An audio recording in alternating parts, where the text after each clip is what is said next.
Assalamualaikum warahmatullahi wabarakatuh. Bismillahirrahmanirrahim. Alhamdulillahilladzi hadana lihadza wa ma kunna linahtadiya laula an hadanallah. Wassalatu wassalamu ala man la nabiyya ba'dah wa ala alihi wa ashabihi wa man tabi'ahu dahu wa walah. Amma ba'dah, hadratil muhtaramin, para kiai, para nyai, para asatidz dan ustazat, semua saja yang kami muliakan, khususnya para kiai di jajaran Wakil Rois Suriah, Khatib Suriah dan para wakil Khatib Suriah yang hadir pada hari ini, yang semuanya kahak. Yang terhormat Bendahara PBNU, Wakil Ketua PWNU Jawa Barat, ini HK, hampir Kiai, Kang Zaman dan Kang Rodia yang hadir pada kesempatan ini, Yang Aziz Hakim Syairozi, Ketua Tanfidiyah PCNU Kabupaten Cirebon beserta jajarannya, para penasehat, dewan pakar, dan seluruh pengurus lembaga-lembaga yang ada di lingkungan PCNU Kabupaten Cirebon, yang alhamdulillah jika dilihat dari latar belakangnya, maka ketika Nahdlatul Ulama itu didefinisikan sebagai jam'iyah diniyah ijtimaiyah, maka insya Allah semuanya ada. Alhamdulillah, saya merasa tegar luar biasa karena baru tahun ini, baru periode ini, ke-18 lembaga di NU Kabupaten Cirebon ini diisi oleh orang-orang yang memang ahlinya.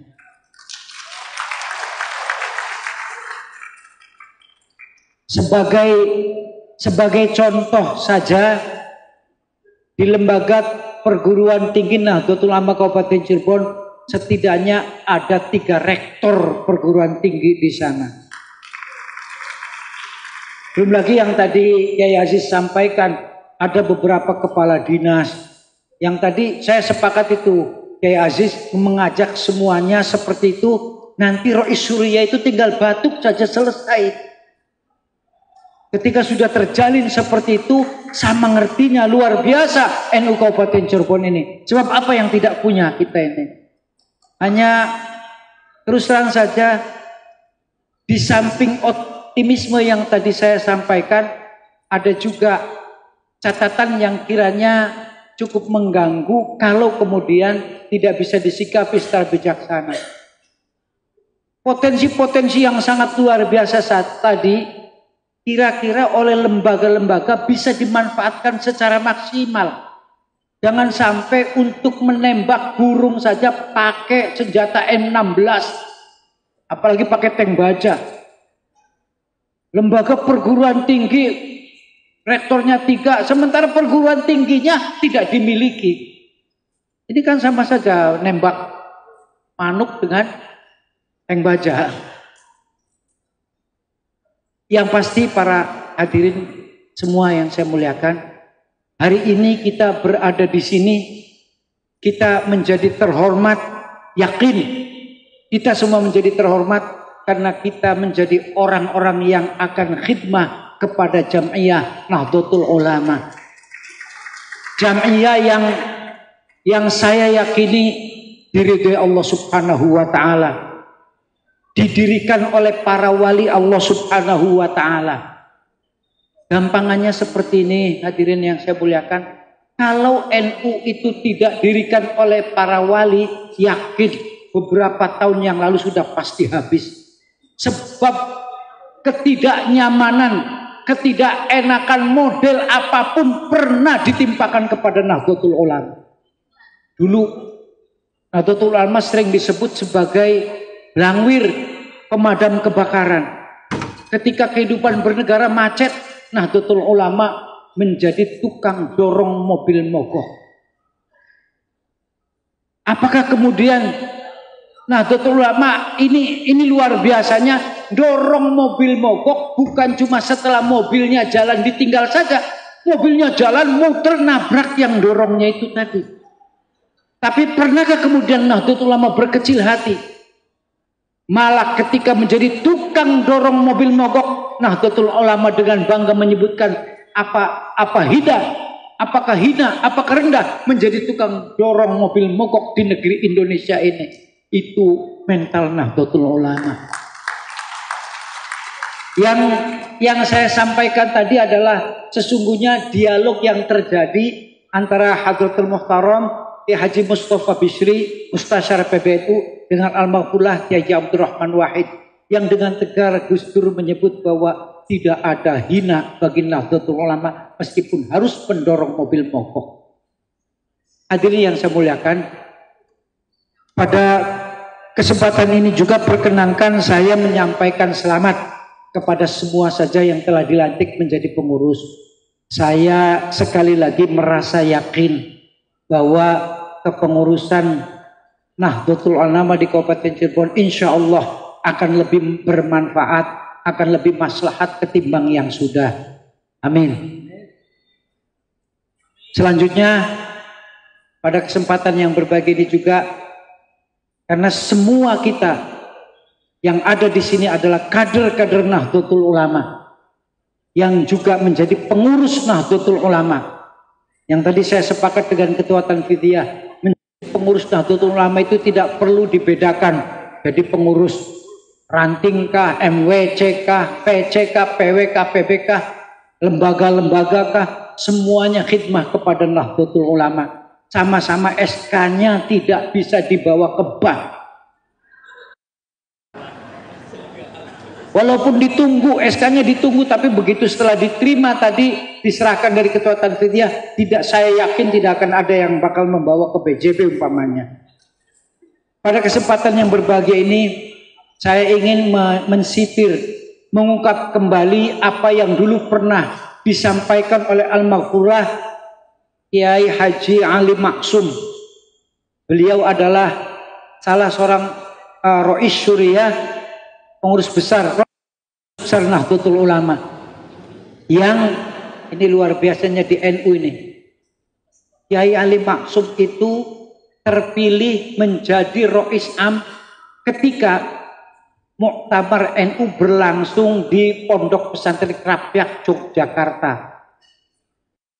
Tidak salah tahun 1987. Ketika itu para mu'tamirin, para kiai sepakat yang akan dipilih menjadi Rois Am adalah Al-Maghfurlah Kiai Makhrus Ali, Pondok Pesantren Lirboyo, yang asalnya dari Pondok Pesantren Gedongan Cirebon. Tetapi apa kemudian yang disampaikan oleh Kiai Makhrus Ali? Kata Kiai Makhrus Ali, kalaupun yang datang ke saya itu malaikat Jibril dan meminta saya untuk menjadi Rois Am, saya akan menolak. Bayangkan. Kemudian akhirnya karena Kiai Makhrus Ali berkeras untuk menolak, maka jatuh pilihan para kiai mu'tamirin untuk menjadi Rois Am itu kepada Al-Maghfurlah Kiai Ali Maksum. Kiai Ali Maksum jawabnya, kalau Kiai Makhrus saja diminta malaikat Jibril, saya diminta malaikat Israel pun saya tidak mau. Beliau nangis, kemudian beliau sembunyi. Jadi ketika kemudian para kiai memutuskan yang menjadi Rois Am itu Kiai Ali Maksum, Kiai Ali Maksumnya malah sudah ngumpet itu. Saya ulang, Kiai Makhrus Alinya sudah ngumpet lebih dahulu. Ketika menjelang pemilihan nama-nama yang mulai disebut, sudah tidak kersa rawuh di kamar lagi. Kiai Ali Maksum sembunyi. Kemudian karena secara organisatoris ada aturan harus ada pernyataan bersedia dari Rois Am, maka diutuslah kemudian salah seorang yang sangat dekat dan salah seorang yang dikasihi oleh Kiai Ali Maksum, yaitu Kiai Mustafa Bisri, untuk membujuk agar Kiai Maksum menyatakan kesediaannya secara lisan. Tetapi apa yang terjadi kemudian ketika Kiai Mustafa Bisri datang, Kiai Ali Maksum malah tidak menjawab. Itu yang menunggu jawabannya dimulai dari zuhur sampai isya belum ada jawaban. Para kiai gelisah menunggu, apalagi Kiai Mustafa Bisri yang langsung berhadapan di depan Kiai. Akhir kemudian sudahlah, singkat cerita bahwa kita tahu pada akhirnya Kiai Ali Maksum itu menjadi Rois Am, pengurus besar Nahdlatul Ulama. Beliau pernah menyebut begini dalam kepada kader dan kepada pengurus Nahdlatul Ulama, dalam kita berinteraksi, dalam kita menjalankan peran apapun, sebagai apapun di Nahdlatul Ulama, hendaklah memperhatikan 5 hal. Yang pertama dalam bahasa beliau adalah as-thiqatu binahdlatil ulama. Percayalah kepada Nahdlatul Ulama. Jangan pernah ragu apabila Nahdlatul Ulama memanggil. Termasuk menjadi pengurus Nahdlatul Ulama itu tidak akan pernah mendapat apa-apa. Saya sering menyatakan, mohon maaf, ketika saya ketemu di MWC umpamanya, bahwa ada ucapan orang tua. Ketika kita menjadi pengurus Nahdlatul Ulama, itu kan bahasanya ketua Tanfidah itu la gajian, wala honorian, wala intensipian. Pokoknya lawala. Tetapi kalau dalam peribahasanya orang tua, wong Cirebon menyebut begini, katone si kita makani kucing. Kucing sing dipakani. Apa ada manfaatnya makani kucing? Karena kucing kita pakani kemudian menjadi nurut atau tidak mencuri, kan tidak. Kucingnya tetap mencuri terus, tetap tidak nurut. Katone kita membuang sia-sia waktu kita, tenaga kita, duit kita mungkin, pikiran kita untuk Nahdlatul Ulama. Makani kucing, langkah manfaat. Tapi nyatane Allah beri rizki kepada kita dengan memberi ayam yang ngendok. Sing dipakani kucing tapi sing ngendok ayam. Yakin bahwa ketika khidmah kepada Nahdlatul Ulama, meskipun secara zahir nampaknya kita akan kekurangan, tapi yakinlah akan tergantikan dari sisi-sisi yang lain.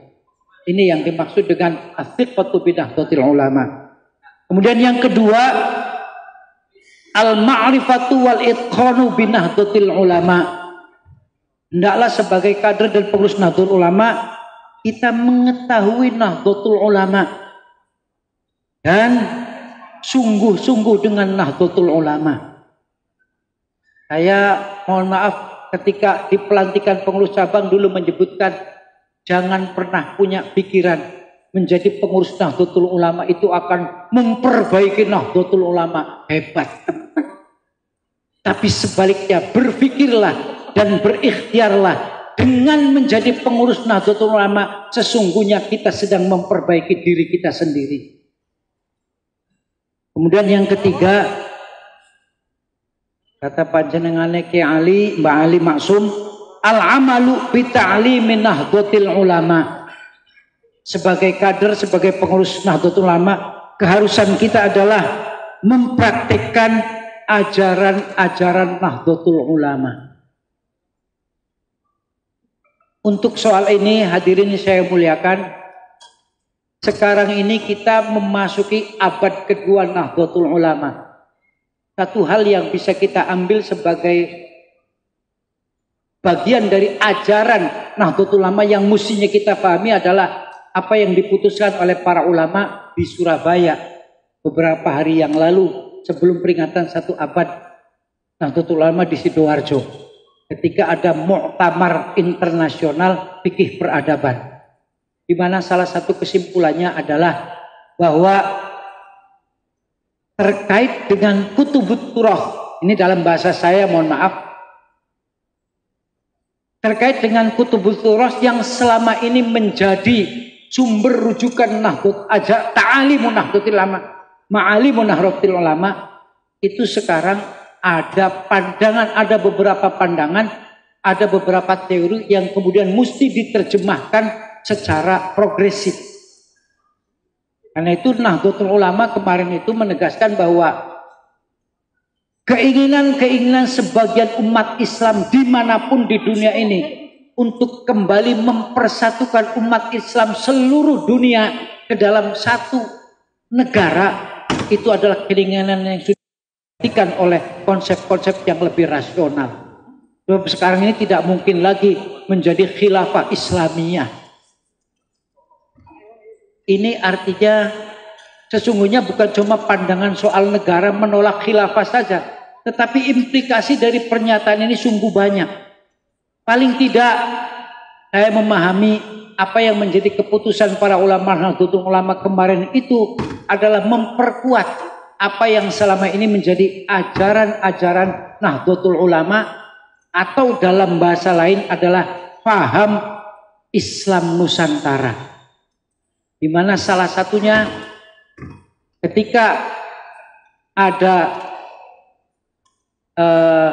pertemuan alim munas alim ulama di Banjar Patoman, Jawa Barat, Ciamis itu, para ulama NU memutuskan ini supaya suara kita sama. Tidak layak orang-orang kafir di Indonesia disebut sebagai kafir, tapi mereka disebut sebagai non-muslim. Ini Kiai Hasyim pernah bicara dengan saya. Ini gara-gara ini kita diserang luar biasa. Karena penyerangnya itu kemudian tidak ngerti apa yang dimaksud oleh para kiai. Sehingga mereka kemudian mengalihkan, mengacaukan, menggoreng dengan menyebut umpamanya saja dalam pemahaman yang sangat dangkal bahwa kiai-kiai Nahdlatul Ulama itu akan menggantikan qul ya ayyuhal kafirun menjadi qul ya ayyuhal non muslim. Ini para kiai Nahdlatul Ulama itu apa bodoh atau sudah gila akan menggantikan Al-Quran? Mereka yang sesungguhnya pikirnya dangkal itu yang kemudian mereka pikir seperti itu cara berpikirnya para ulama Nahdlatul Ulama. Padahal ketika gagasan ini muncul sesungguhnya karena memang diskursus kafir yang selama ini dikenal di dalam kutubut turath, yang itu sekaligus menjadi rujukan pokok ma'alim Nahdlatul Ulama, ma'alim Islamiyah ala thariqati Nahdlatul Ulama, itu ternyata tidak pas kalau kemudian ditempelkan kepada orang-orang kafir yang di Indonesia. Pertama, Indonesia bukan negara Islam. Indonesia bukan negara agama, walaupun Indonesia juga bukan negara sekuler. Indonesia itu kan memang bukan negara teokrasi, bukan sekuler, bukan demokrasi. Kata Gus Dur, ya memang Indonesia itu negara yang bukan-bukan. Oh, ini bukan ini. Lah, berikutnya diskursus penyebutan kafir menjadi kafir harbi, kafir dhimmi, kafir musta'man, kemudian mu'ahad, itu kan tidak pas kalau ditempelkan kepada kufaru Indonesia. Kan itu mereka yang tidak masuk kriteria itu. Ini buat saya lompatan pemikiran yang sangat luar biasa dari para ulama Nahdlatul Ulama. Kurang lebih samalah ketika dulu di Banjarmasin tahun 38 kalau tidak salah, ketika para ulama, ketika Hadratus Syekh Kiai Hasyim Asy'ari dalam hal ini memimpin dan menyatakan bahwa Indonesia yang saat itu masih dijajah oleh Belanda, itu beliau sebut sebagai bukan negara Islam, bukan Darul Islam, bukan juga Darul Kafir Kufar, tapi Darussalam. Ini kan sebuah pemikiran yang sangat luar biasa, melewati diskursus dari para ulama yang ada di dalam kutubut turath. Yang ingin saya katakan singkatnya para kiai, para bunyai, semua saja yang saya hormati, bahwa ternyata cara berpikir dan lompatan berpemikiran di pengurus besar Nahdlatul Ulama itu luar biasa. Sangat luar biasa berpikir kepada menuju abad kedua yang sesungguhnya dari Nahdlatul Ulama. Jauh meninggalkan pemikiran-pemikiran masa lalu. Tetapi terus terang saja kalau melihat itu luar biasa. Tapi kalau saya yang sering ke daerah-daerah, yang ke desa-desa, ya saya merasakan, Masya Allah, bagaimana kemudian para ulama di desa-desa, para aktivis Nahdlatul Ulama di desa-desa diajak berpikir maju seperti majunya cara berpikir pengurus besar Nahdlatul Ulama. Kadang-kadang kiai di desa itu sampai sekarang masih bingung membedakan antara internet dengan ethernet. Masih, artinya buat saya disparitas antara pemikiran yang luar biasa dari pengurus besar Nahdlatul Ulama dan kondisi empirik di masyarakat Nahdlatul Ulama itu sangat senggang, sangat jauh. Karena itu menjadi pengurus cabang Nahdlatul Ulama, menjadi pengurus lembaga-lembaga di cabang Nahdlatul Ulama Kabupaten Cirebon, paling tidak menurut saya salah satu keharusan, salah satu tugas kita adalah menjembatani disparitas pemikiran yang sangat luas itu. Kira-kira kalau pemain bolanya ya seperti gelandang lah, yang bisa bertahan dengan baik dan menyerang juga bagus. Tidak coba jadi back saja atau tidak coba jadi penyerang murni, striker murni misalnya. Biarlah strikernya ada di pengurus besar Nahdlatul Ulama, tapi gelandangnya harus banyak ada di pengurus cabang, termasuk pengurus cabang NU Kabupaten Cirebon. Artinya para kiai yang saya hormati bahwa menjadi pengurus Nahdlatul Ulama itu ternyata walaupun tidak mendapat honor, mendapat gaji apapun, tetapi tugasnya sangat berat, sangat mulia. Bagaimana kemudian kita menjadi orang-orang yang mengisi kekosongan antara kemajuan berpikir di kalangan Nahdlatul Ulama dengan kondisi empirikal di tengah-tengah masyarakat itu. Hadirin yang saya muliakan, selanjutnya menjadi kader dan pengurus Nahdlatul Ulama, Mbah Ali Maksum pesan supaya senantiasa melaksanakan yang beliau sebut al-jihadu fi sabilin Nahdlatul Ulama. Jihad, ya, berjuang di jalan Nahdlatul Ulama. Terus terang saya tertarik, saya mengkritisi penggunaan kosakata jihad. Para kiai, para ulama Nahdlatul Ulama itu tidak akrab dengan kosakata jihad. Seperti halnya ini saya untuk soal-soal yang begini itu kritis saya. Saya keberatan kalau kemudian ada orang-orang NU yang kemudian ikut-ikutan menyebut, wah ini sudah qadarullah itu. Saya enggak setuju. Kita punya takdir, kita punya kosakata yang lebih tepat secara makna, secara substansif. Ada takdir, meskipun kemudian kalau ditafsir itu nanti ada masyiatillah. Ketika kita menyebut insya Allah misalnya ada masyiatillah di sana, ada ilmullah, ada hikmatullah dan seterusnya. Tapi bahasa yang biasa kita gunakan itu kan qad, takdir Allah Subhanahu wa taala. Kodok paling juga, bukan tidak ada bahasa, tidak ada kosakata yang dikenal di Nahdlatul Ulama itu dengan kosakata qadarullah, apalagi hijrah. Kosakata yang juga buat saya ini penting sebab itu artinya ikon. Ketika mereka menyebut hijrah misalnya, sudah kita bisa menyimpulkan mangqala bihadzil kalimah man huwa wa kaifa huwa wa ma wara'ahu, kita bisa menebaklah. Kalau bahasanya sudah begitu, sudah akhi, sudah ikhwan, ya sudahlah, kebacalah. Kira-kira mengerti bahasa Arabnya 5 kosakata paling banyak. Itu bukan kosakata yang akrab dengan telinga warga Nahdlatul Ulama. Yang ingin saya katakan dengan menyebut contoh seperti ini adalah bahwa sekarang ini waktunya sebagai pengurus Nahdlatul Ulama di seluruh tingkatan untuk mengedahkan ikon-ikon Nahdlatul Ulama. Penyebutan-penyebutan peristilahan di Nahdlatul Ulama juga harus pas, harus tepat. Jangan sampai saya tidak ingin dengar lagi yang terhormat Ketua Rois Surya. Itu terjadi di mana-mana. Buat saya sekali lagi bukan kesalahan yang mestinya sekarang ini itu kalau kategori najisnya yang khairu mahdu sudah. Kalau hari ini masih menyebut Ketua Rois Surya, dan itu celakanya kemudian pengurus juga yang menyebut begitu. Yang enggak saya sebut apakah pengurus ranting, MBC atau pengurus cabang, yang jelas pengurus lah. Masih ada yang menyebut Ketua Rois Surya umpamanya.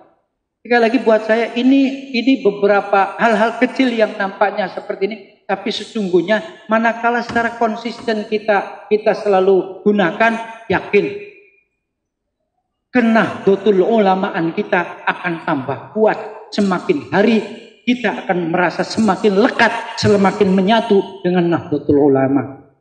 Jadi kalau sekarang banyak kesalahan-kesalahan yang kelihatannya kecil, itu barangkali bagian dari jihad fisabilillah Nahdlatul Ulama. Kemudian yang terakhir, karena memang tantangannya menjadi pengurus Nahdlatul Ulama itu sangat luar biasa. Tantangannya sangat banyak.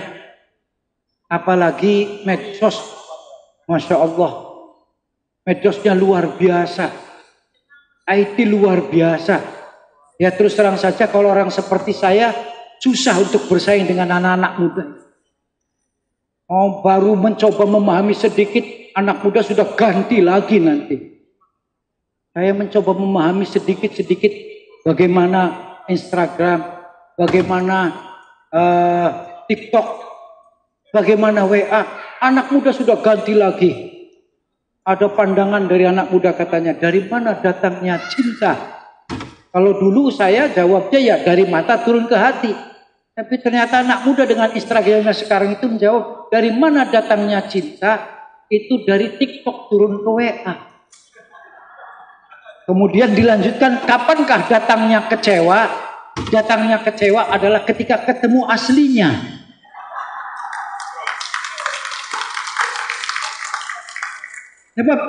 Sebab ternyata kan medsos dengan segala keleluasaannya, bagaimana kemudian bisa mengemas segala rupa sedemikian rupa. Bagaimana juga keburukan bisa ditutupi luar biasa.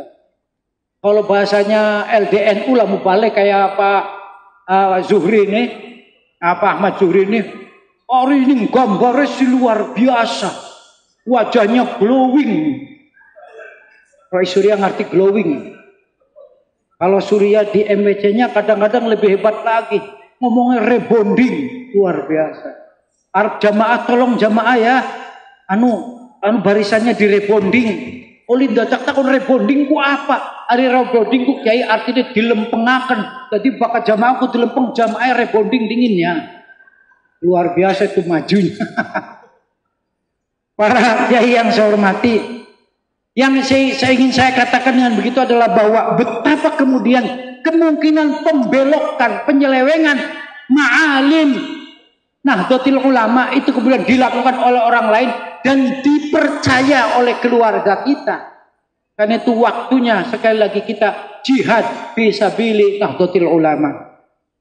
Yang terakhir kata Kiai Ali Maksum, di dalam ber-NU, khidmah ke NU, kita harus berpegang kepada ungkapan as-sabru fisabilillah Nahdlatul Ulama.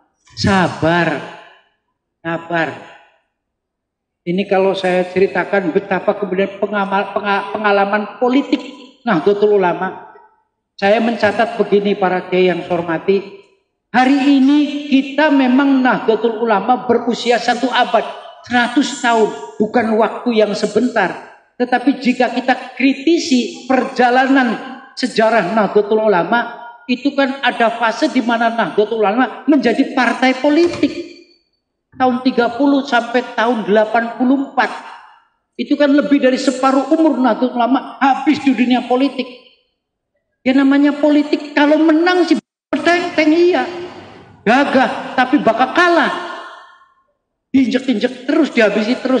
Bagaimana di zaman Orde Baru kemudian di tahun 70 sampai 80-an warga Nahdlatul Ulama itu bahkan takut menyebut dirinya sebagai warga NU. Sekolah-sekolah yang dulu bernama Nahdlatul Ulama, yang dulunya bernama Ma'arif Nahdlatul Ulama, itu di dekade 70 sampai 80-an itu diganti semua dengan nama-nama yang tidak menyebut Nahdlatul Ulama. Jadi buat saya kalau kemudian hari ini ketertinggalan kita masih jauh, bukan saya mencari pembelaan, tapi faktanya memang seperti itu. Lebih dari separuh perjalanan Nahdlatul Ulama itu habis di partai politik. Untung alhamdulillah ada pembaharu, ada seorang wali yang cerdasnya melebihi yang lain. Al-Maqbulah Kiai Abdurrahman Wahid yang kemudian menggagas kembali ke Khittah 1926 dan Nahdlatul Ulama bukan lagi partai politik. Sekarang ini relatif kita bisa merasakan bahwa Nahdlatul Ulama kemudian berjuang bersama-sama dengan kekuatan yang lain di Indonesia, dan yakinlah bahwa bisa dipastikan perjuangan Nahdlatul Ulama dalam bernegara, dalam memberikan kemaslahatan dan kemanfaatan kepada warga bangsa, kepada umat Islam dan kepada kemanusiaan itu di atas organisasi-organisasi yang lain. Hari ini bahkan kemudian gagasan-gagasan Nahdlatul Ulama itu semakin mendunia.